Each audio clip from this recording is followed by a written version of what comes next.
ఈ వ్యక్తి తన చెల్లెల్ని ఎప్పుడూ ఏడిపిస్తాడు, ఎందుకంటే తను మాట్లాడలేదు కాబట్టి.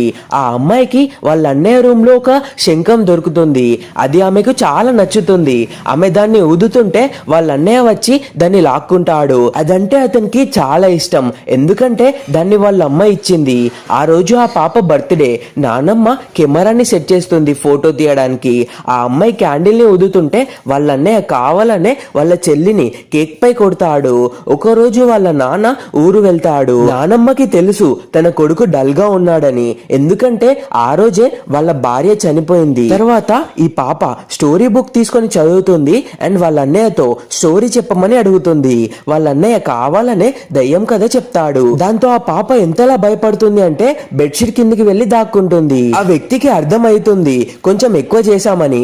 దాంతో అతను ఇది జస్ట్ స్టోరీయే అని, ఇది అమ్మ చెప్పింది అని అంటాడు. ఆ రోజు నైట్ వాళ్ళ అన్నయ్య పడుకున్నాక ఆ పాప శంఖంని దొంగలించి బాత్రూమ్ లోకి వెళ్లి శంఖంని ఊదుతుంది. ఆ సౌండ్ డిఫరెంట్ గా ఉంటుంది అండ్ కిటికీ నుండి లైట్ వస్తుంది అండ్ ఆ అమ్మాయి ఆ లైట్ వెనకే వెళ్తుంది. అక్కడ వాళ్ళ అమ్మ ఫోటో దగ్గర ఒక కీ ఉంటుంది. ఆ కీతో బాక్స్ ఓపెన్ చేస్తే వాళ్ళ అమ్మ కోట్ ఉంటుంది.